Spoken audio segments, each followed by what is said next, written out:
You're listening to the Perth Property Show, Australia's only weekly property podcast by West Australian experts for West Australian listeners. Catch your latest episode every Monday at 7 a.m. Good morning, everyone. Welcome to the Perth Property Show. My name's Trent Fleskins, your host as always. And as promised, this week we are doing a Suburb Spotlight update. It's been a while since I've been along the Armidale line. And more specifically, it's been even longer since we've had a look at that Cannington, Queen's Park, Beckenham region. There's only one man that I can speak to when it comes to looking at this part of the world. Tom Miszczak from the agency. It's your first time on the podcast, mate, and welcome to the conversation. Thank you very much, Trent. Really looking forward to being here. Thank you for giving Cannington a shout out and getting us on the map. Well, it's an area we've had a lot of listeners ask us to cover. There are many places around Perth we'd like to get to. We only do one episode a week, otherwise I wouldn't have time in the day to do my full-time job. However, this is a spotlight for us because things are changing in around the Cannington area. We've got some great amenity upgrades going through the area, which means the perception of the area should be improving too, which means prices should be improving over and above Perth's median. And I want to talk to that. I want to get it from the horse's mouth, the number one agent in the area's mouth, what's going on with prices. So the last time we really looked at Cannington was probably about 3 or 4 years ago in that area. Prices have risen substantially, not surprisingly, haven't they? I think we've caught up. The biggest thing we're seeing is we're all of a sudden on the map, buyers are seeing return on investment. As an average, we're sitting between 9 and 12 kilometres from the city. So Queen's Park, you're 9 kilometres from the city. Beckenham is 12, and you've got East Cannington and Cannington between the two. There's a huge amount of investment happening in the Cannington CBD along Cecil Avenue, apartments, new roads, the train line upgrades and raising the railway line, which is going to be a dramatic change for the Queen's Park, East Cannington, Beckenham side of the marketplace. All of a sudden, we're seeing that side being able to connect to what's already there in Cannington, the Canning Leisureplex, the high schools, the Westfield carousels and the restaurants that are upstairs, where there has really been this wall between the two areas in the past. Location-wise, obviously, being so close to the city, the pricing wasn't proportionate to what it should have been. I'll call Queen's Park the Willoughby of the southeast. In terms of Willoughby's growth has been proportionately high. Queen's Park has kept up with that in the last 12 months. It's noticeable, right? We've covered Willoughby quite a bit with Siobhan McHale, and just generally, in my perspective, I said this to you off air, I don't know a suburb in Perth that in real terms, not even looking at the stats, but just in real house by house, year by year terms, has grown within 15 k's of the city like Willoughby has over the last 5 years. Property that has gone from 400s to 900s. So this is immense price growth in Willoughby over the last few years as the market not only has moved in general in Perth, but a massive change in perception, gentrification to the area of Willoughby, whereas 10 years ago it was an area where people were worried about getting their cars or house broken into and a lot of state housing. Now it's sort of just the suburb next to Melville and Myrie. Yep, and a similar sort of thing with Queen's Park, that gentrification, a lot of removal of the state housing. So there's an area or pocket of the area called Quattro, which 14 years ago was an area you wouldn't drive past. You wouldn't want to drive through it with any shiny bits on your car because you wouldn't be there by the end of the drive. That's how it was, but it's a totally different pocket. Now that same part of the area is your most expensive and most sought-after pocket of the area. Why? 4x2 homes, great sized blocks, surrounded by families and parks. So all of a sudden you've got a community there of 220, 240 homes where everyone's of a similar ilk. They're families wanting bigger homes, bigger lot sizes compared to your villas and townhouses that the rest of the suburb can offer. And the market's responded to that. So now you're seeing 4x2s there selling for $850,000, $900,000, for example. What would that have been 5 years ago? So this particular Quattro pocket was designed for first home builders. So you had to be a first home buyer to own the block of land. So people were camping out at the sales office in 2011, 2012. And the amount of stories, I go into an appraisal and they're telling us, yes, my husband stayed there at 11 o'clock at night. I brought him soup and then I brought him breakfast. And then we were first in and we got that block. They bought these blocks for $200,000, $220,000. At that time, your construction cost was sitting at between $160 and $200 for something really flashy.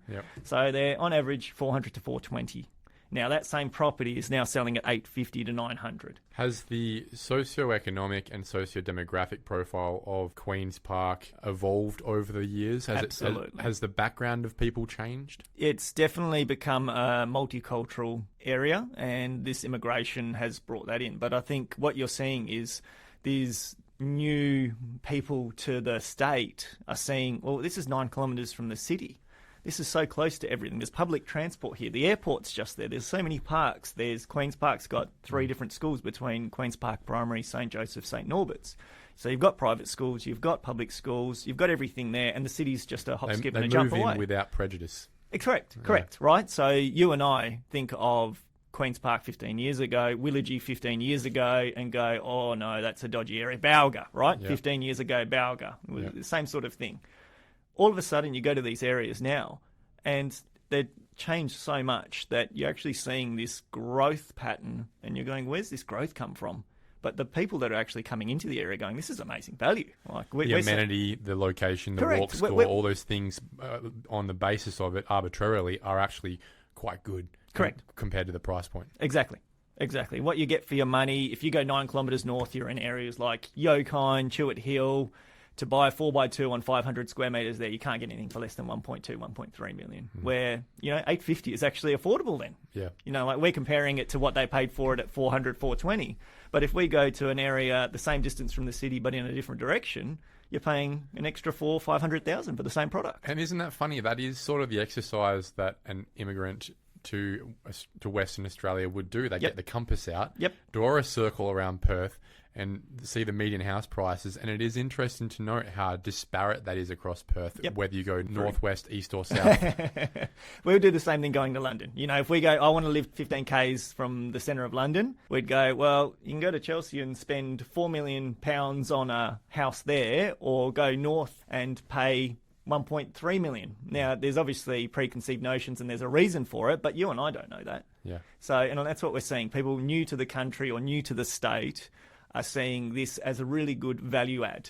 Now, interstate investors are doing the same thing. They're going, hang on, we can get a 900 square metre block that I can put 4 townhouses on, or develop in the future, or even do a retain and build on, for $700,000 to $800,000, 9 kilometres from the city, and I can get $750 a week in the meantime.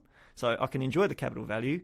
The rent's going to cover it, and it's only 9 kilometres from the city. How does this not make sense to anyone else? Yeah. But it's taken the East Coast investors coming in and realising that the value's there for the locals to go, oh, maybe we should be in that marketplace. That's actually a really perfect way of characterising a lot of the boom that we've seen in some of the less desirable suburbs of Perth, not just Queen's Park, but to be frank, further down the Armidale line as well, further down the Mandurah line too, is a lot of people seeing this with an arbitrary lens without prejudice and going, hang on, why is this why is this $420,000 5 years ago? Yep. And the rest of us going, well, I reckon I can get it for 410, and it continually pushing up and up and up based on the actual metrics of what that suburb has to offer, and the rent that kept going up and up and up based on the rental market. So you see the dynamics of the market being pushed along by people who are coming in without prejudice, either internationals or East Coast investors, and then continually strengthened by just the fact of the demand and supply situation in there. And then eventually the Western Australian market starting to accept that reality and start to go, I guess this is what it is. Yep, and I still think we've got a lot of room for growth. So when we're comparing areas via proximity, so we look at these areas 9 to 12 kilometres, your Queen's Park, East Cannington, Cannington, Beckenham suburbs. Let's say a 4x2 on 500 square metres in those suburbs, you can still pick up for $850 to $900. You could go out to the back of Piara Waters, pick up a 3x2 with the theatre room or a 4x2 with the theatre room on 375 square metres and pay the exact same amount of money. But one's 22 to 24 kilometres from the CBD, the other one's half of that. Yeah, well, you go to Byford, go even further out. You're paying $800,000 now for stuff that was built for $440 back in 2013, went down to $330 in 2019, and is now $800 in Byford at the back of Armidale with a house that's, let's call it 12 years old. Or because right. they're getting a train line. Exactly We've right. had a train line there for 25 years. Yeah. People just ignore it. And you save an extra hour a day on the train. How's your lifestyle? But I guess the point we're making here is that as affordability has started to become an issue in Western Australia where it hasn't before, what happens is accessibility becomes a priority here at the expense of those other priorities like amenity and all that. So the bottom of the market is compressing up to a point where historically there would be obvious price differentiation between suburbs along a train line, between suburbs just in certain distances from Perth with certain amenities. Yep. There's really not much of a price difference now between Byford, 30, 40 Ks out of Perth at least, and Queen's Park, 9 Ks out, which makes it very easy to understand where Queen's Park gets its price point from now, but also starts to speak to, in my opinion, a little bit of a risk that starts to occur when you're thinking about that price point, 35, 40 Ks out of the city. You think, well, if I wanted to own property at any point when the market in Perth was to turn, and I don't think that's anytime soon, as I've said very clearly in Perth, but when it does, because it will at some point, I know where I'd rather own property. Correct. Queen's Park, Cannington, Beckenham versus the end of the train line. Correct. You insulate yourself. So, and this is what we're seeing as well. So we go back to pre-COVID time. So let's go 2018. A retain and build site in Beckenham was, say, 450,000. At that point in time, you could go to Kelmscott, get a retain and build there for 280,000. Now in the current market, they're almost like for like. You're looking at about 700,000, 650, 700, 750 for the same product in both suburbs. At some point, that's going to have to adjust. Because the realities are, the amenities are different. Correct.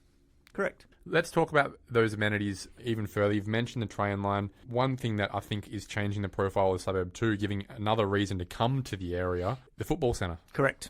That's been It can't be understated. No. Go into appraisals in the area and people go, oh, look, what do you think of our area? What do you think's going to happen?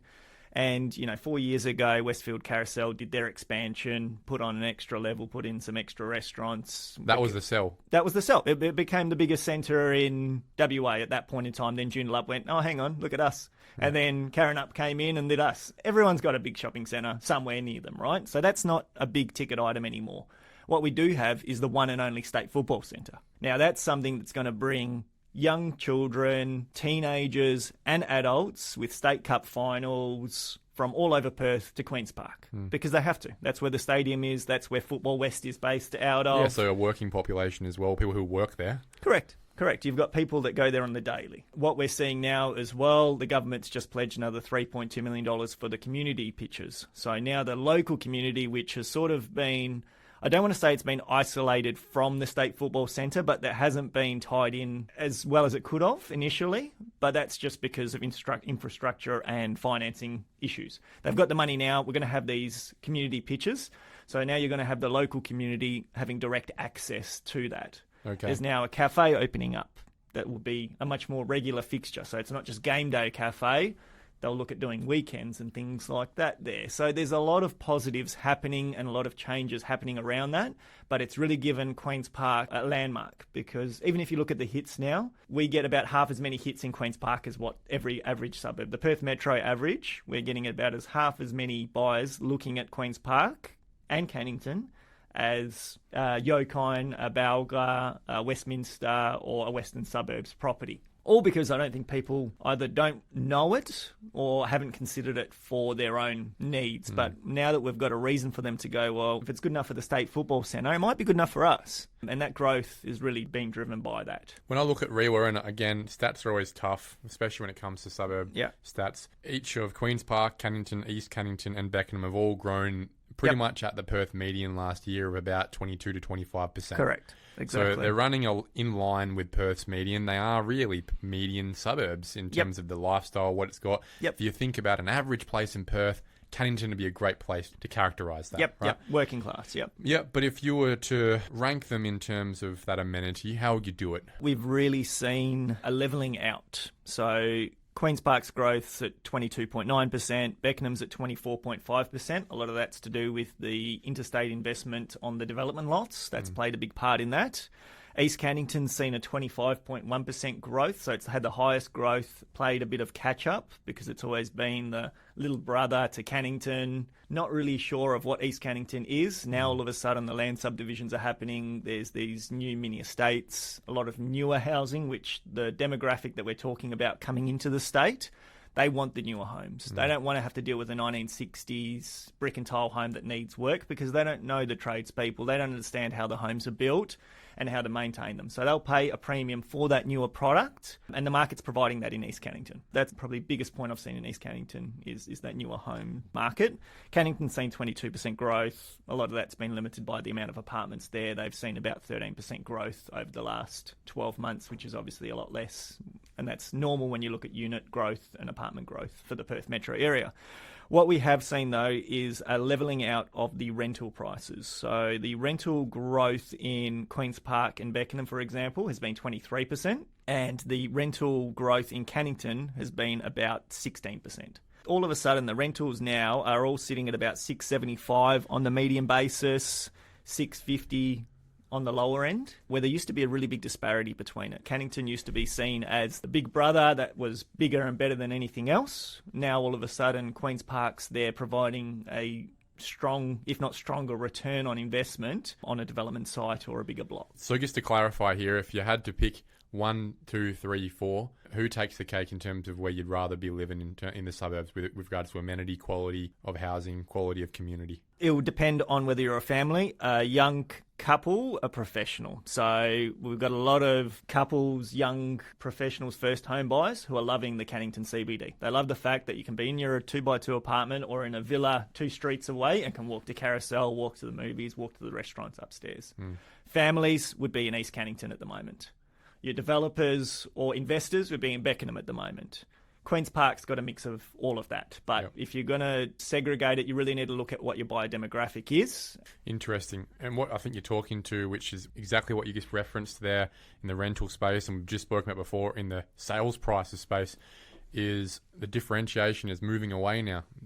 It seems to be We've like had a real leveling, as you're calling it. Yep. The question that will keep coming into people's minds over the years, as we have been and we continue to be proven wrong on, is where is the cap? One cap I have noticed, though, to be frank, is in the rental space. Yep. Whilst we are still in a very tight rental market, the tightest we've ever seen, it's still a below 1% rent vacancy rate for everyone listening. That's not a good thing, right? No. We are starting to hit it. I've noticed an affordability limit on weekly rent. And what I've noticed is it doesn't really matter which suburb you're in. Again, whether you're in Armidale or you're in Cannington or you're in Yokine or Heathridge, if you're not in a really, really expensive house, you're probably capping out at your 700s a week in rent. That's what most families can afford to pay. And therefore, you could have a house that's worth $1 million or a house that's worth $600,000, you're probably still renting it for about $750. Really interesting dynamics we're seeing right now. So the rental prices have just risen so much that whilst there is still massive pressure on prospective tenants to houses available, the second you start listing your house above $750, the herd thins very quickly. Not because there wouldn't be people who'd want to live there. Just because they go, I can't afford it, I'm not going to apply for it. Have you seen the same thing? 100%. So what we're seeing is, rental growth, let's use Queen's Park, for example. Rental growth, 22.2%. Incomes haven't grown 22% this year. So it's not proportionate and it's not sustainable. So this cap has to happen at some point. Now, whether that cap is 700, 750 or 800 will depend on what's happening in the market, but what not sale prices dependent are doing. on demand versus supply. It's not. The demand's still there. People just can't afford it. So at some point, it's going to get to the point where you're going to have 20 listings sitting there at $800 a week because the 100 people that need it can't afford it. But until we and the ones at 600 going in a second. Correct. Correct. Exactly right. And so that's where you're seeing 2-bed, 2-bath apartments now getting $650 a week and 3-bed, 2-bath villas getting $750 a week. Normally, there'll be a $300 a week disparity between them. At the moment, you're lucky if there's 100 difference. Because the 3x2 can't get any higher. Can't get any higher. And this is where you start to see some Sydney-like characterizations in Perth, where Sydney's obviously got twice the median house price of Perth. And since COVID, it's been more than twice. But the rent's actually not been that higher. The yields, you might get 2-3% in Sydney. Perth's 4-5%. And so there's people in the East Coast, investors coming across, say, oh, Perth's yields are magnificent. Yep. And the reason for that is, even though Sydney's house prices might be double ours, people don't make any more money than us. Yep. The rents can't be any higher. That's right. And we're seeing the same sort of thing start to happen in WA. We have the discussion now with buyers agents. Now, in the past, buyers agents 2 years ago, 18 months ago, 12 months ago, what have you got coming up? What price is it? What's the rental return? Now we're going, are you looking for capital appreciation or rental return? Because, yes, Melbourne's median all of a sudden has dropped under Perth's, but their rental yields all of a sudden haven't. So are you going to go back to Melbourne and look for your capital appreciation and capital growth and then just carry that rent? Or are you going to stick to Perth and assume that we're going to see capital growth with a better rental return than what you are in Melbourne? And that's the only thing that will sort of keep that buyer's agent pool in WA that was looking at Sydney, Melbourne, East Brisbane Coast before. buyers. Yeah. Correct. Yeah. So we're still getting really good inquiry from Brisbane and Sydney at the moment. In the last month, we've seen Melbourne drop off like no man's business.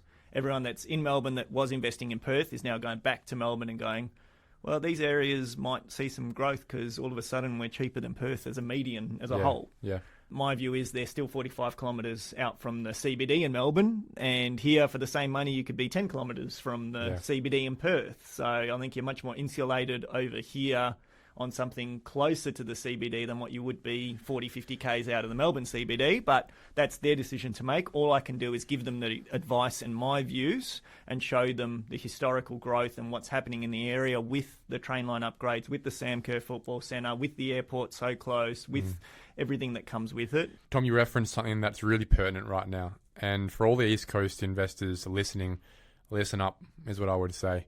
Your buyer's agents are inherently going to find any opportunity to push you back to Melbourne because it's what they know. It's where their relationships are. Their life's easier when they're selling you Melbourne stuff. Correct.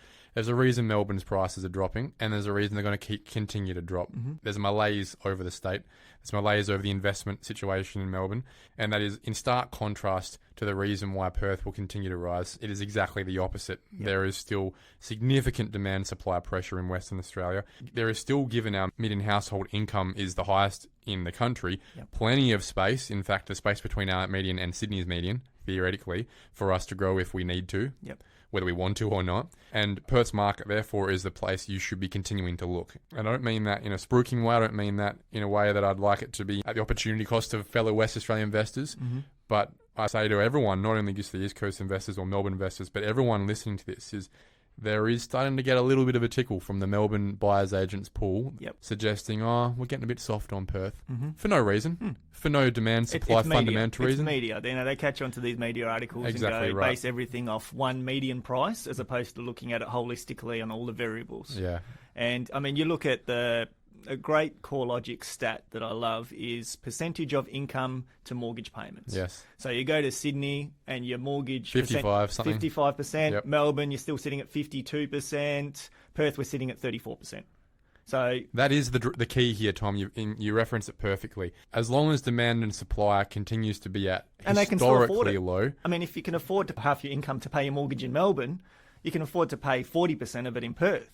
So there's still room for growth. There's still room for affordability to continue being a real driving factor for WA. That is the key driver. As much as around the country, most states actually do have a demand-supply issue similar to ours. None of them are anywhere near ours, but more importantly, that differential in our percentage of disposable income going towards mortgage, that is essentially the enabler of what is continuing to happen in Perth. Now, how that dynamic plays out over the next year, I've said it in the last couple of weeks pretty clearly. At some point in time, as interest rates drop, you start to see the buyer pool move towards higher amenity areas. They start to pull out from preferencing access at the expense of amenity, and they start to go, hang on a sec, I've got the same income, interest rates have dropped, the bank will now give me another 200 grand, bang, I'm going 15 minutes up the road. You start to see those higher amenity suburbs that were growing at 10% in the last year, where the lower amenity suburbs were growing at 30% in the last year. It's their time now. Correct. And same with areas. So going back to the Piara Waters Harrisdale Byford discussion of people paying more in those suburbs than what they're paying within a 10-kilometre ring of the city. A lot of that's based around the schooling in Harrisdale, obviously. The new high school's there, ex-Ross Moyne principal going across and setting up a school that people are moving there because of the school. Now, at some point, that will change as well. Like I know Ross Moyne, Willetton, these sort of areas are based, a lot of the pricings based on the school zones themselves. What we're seeing, though, is that's still proximity to the river, proximity to the city, proximity to amenities, close to Murdoch University. Somebody can buy there and live the rest of their lives there. Where I think if you look at areas like the back of Harrisdale, if your kid goes to UWA or your kid finishes high school there and goes to UWA, you're going to have to move because it's going to be too far for them to drive. There's a lot of variables. So I think location in terms of proximity, depending on whether you're an investor or an owner-occupier, I think there needs to be a more weight put on your location and distance from the main arterials. And that's probably my message coming out of this sub-chat before we go back to Queen's Park, Cannington, is this is the time in the market where you need to start being a little more discerning. Don't just desperately go in and buy whatever you can. There will be a time next year where the market pool starts moving back up the amenity chain. Don't get caught out being the guy who paid the most in Byford, Ellenbrook, Baldivis, Yanchep, because it won't be pretty for you whenever that time is in the future. And again, it is a while away. There is no way it can drop anytime soon other than a global event. You don't want to be that schmuck who paid $1 million in Byford for a 4x2 on 600 square metres. Not when we know it. Not when we've got the historical numbers, the historical stats to go, look, we know what Perth's done over the last 40 years. This is just part of that growth, and I think we've played a lot of catch-up in the last 2 years specifically, or 18 months specifically, to where we should be. We were sitting 2.5 years ago, we were sitting below Darwin in terms of median value. No way in hell should we have been anywhere near that sort of point. Hobart, we should be at number 3, number 4 in terms of median pricing. And all we've done is caught up. So people are thinking we've gone through this crazy growth spurt that shouldn't have happened or isn't sustainable, whatever it happens to be. Well, we've done what we've needed to do. And now it's about being a smart investor. Now again. It's about being smart, right? So now if we're looking at talking to investors, we look at things that are going to be the key drivers for the future. Now, what's your key driver for the future? As much land as possible, as close to the city as possible, is my view. Perfect. I don't think you need apartments. I don't think you need townhouses 50 kilometres, 40 kilometres away from the CBD, or cottage lots in Byford for $700,000, which is what we're seeing. No offence. I mean, Byford agents are going to hate us by the end of this conversation, but we're just talking from a investor perspective, what we would be doing as an investor, or what I would be doing as an investor. Yeah, just pragmatic decision making rather than that FOMO that's happening right now. Correct. And obviously the FOMO is happening because we have 3 and a bit thousand properties on the market, of which 600 is land that you can't move into tomorrow, and of which only 275, Tom, is properties under the first home buyer's rate of stamp duty threshold. Isn't that insane? It's amazing. It's amazing. And that this is the thing I really feel for first home buyers in this market. And, we see them every week and they get really discouraged. They miss out on 3, 4, 5, 6 properties. I think as agents, instead of just sending a message and email saying, sorry, you've missed out, we need to call them and go, there was offers that were higher than yours or were different to yours, and this is why. This is where you need to be. Give them a glimmer of hope as to why that offer was accepted over theirs. I think really important in this market is for them to be active and ready to pounce straight away. So that education's important, Tom. Education's a huge part of our job, and we need to have some empathy towards that segment of the market because they are competing with the East Coast investors, and East Coast investors aren't this big scary monster. They're generally mum and dads over there doing the same thing, missing out on a few properties. Just 15 years ahead. Just 15 years ahead, or have some equity in the house and don't want to spend, $900,000 in Sydney on a 1-bedroom apartment. Let's talk about equity in the house. We've seen, obviously, Queen's Park, Cannington, East Cannington, Beckenham, that equity start to exist again. Correct. Whereas it was negative equity, to be fair, for people who held property from the last mining boom. Are you seeing many local West Australian investors get back in the market? Local investors, yes. Still not as big a proportion as the owner-occupier market. Owner-occupiers are hurting. They need somewhere to live. So we're still seeing the owner-occupiers being the main driver, but yes, there are local investors coming back into the market. Perfect example was a property in Queen's Park, 820 square metre block with a 3x2 1960s built home on it. Now, this has got the R30, R60 zoning. I sold the property to the client in September 2018 for $539,000. That same client's now sold that property to a local investor for $920,000. That settled last week. And what do you think that investor's going to do with it? They're going to hold it initially. It's a future development site, so it's going to be a medium to long-term hold. So we're talking... Is that because it doesn't stack up right now with build costs? Correct. Construction costs are not making feasibility stack up in a lot of cases. Which feeds into the supply issue we have. Correct. As soon as you talk about double-storey multi-developments, you've got your construction costs going through the roof for double-storey homes and multis. As you know, Trent, the construction cost for that apartment market is very high at the moment. The single-level villas is the one loophole to that. I think there is still, from a time to build and cost perspective, opportunity there for the single level. Are you seeing any of that happen? When you drive down Wharf Street, are you seeing small-scale development sites? Are you seeing tradies, brickies out there? We are in certain parts. So the City of Canning, in their wisdom with the WAPC, created the centre zoning, which is a high-density zoning close to the train stations and close to Westfield, Carousel, Cecil Avenue, in which you need to build multi-developments. Now, speak to any developer at the moment, feasibility, even with the high pricing for a 2x2 apartment at the moment, still doesn't stack up with the construction costs. So the answer is yes, we are seeing single-level developments, but as you had a conversation with Adam Naumovsky, the triplex expert, the new R codes are really putting a halt on that as well, because you could put 3x2s with theatre rooms on these 270 square metre, 260 square metre triplex blocks. Now you're really having to condense that down. So because the townhouse isn't working. Townhouses don't make sense. Yeah, and this is where I really think the state government's made a big misstep.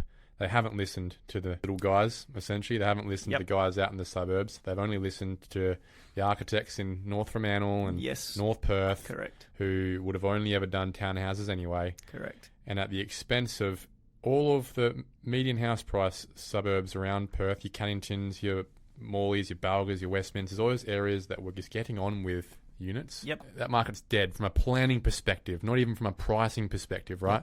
Yep. And what it means is that along with really not many options in the apartment space under $1 million for most things in Perth, if there was an apartment building going up right now, they're all getting pushed out to the fringes, because the only, as we spoke to Cole Dutton last week on, the only market that's actually providing supply en masse, which is still limited, was the house and land space out on the fringes. And that's really strategically not where we want to be sending our people in the future. We want urban infill. We want activity centres, vibrancy, multiculturalism. The more these planning policies continue to restrict that, the more we rely on expansion of our urban fringe. Median house price right now in Queen's Park is essentially $600,000. Yep. Obviously taking into consideration all the different housing types. Correct. If you had $600,000 in your pocket, cash today, where would you buy in Queen's Park? Give us a street. Street-wise, it comes down to affordability. I'd find as much land as I can for my money. So I would be looking for Hartfield Street, Barnsley Street, these streets, or George Street, which you can still get your 600 square metres, 5 to 600 square metres with R30 zonings for, in that 650 sort of range. So yes, you might on there. There's a house on there. There's a 3x1 built in 1963 that you might have to do a bit of work to, but that to me makes more sense than buying the 15-year-old villa on 3x2 with a double garage on 230 square metres. Yes, your return's going to be stronger from a rental perspective in the short term, but if you're looking at it for a 10 to 15 year period, your land's where you're going to see the growth. Isn't it interesting, guys, how all these top agents, they all sing from the same hymn book? It's always location first, land second, house third. Stick to that rule wherever you're going, whatever you can afford. You really shouldn't be going wrong over the long term. Tom Miszczak, the agency, #1 agent in Queen's Park, and absolutely smashing it around town in general. Thank you very much for your time, mate. It's been a great chat. I appreciate it. And look forward to having you in sometime in the future. Look forward to doing it all over again with you, Trent. Cheers. Thank you for listening to another episode of the Perth Property Show. If you've only just joined the conversation, you can catch up by heading over to our website, perthpropertyshow.com.au, subscribing to the podcast, or joining our Facebook page. Don't forget to tune in next Monday at 7 a.m. for more expert insights, local analysis, and suburb spotlights. Happy hunting!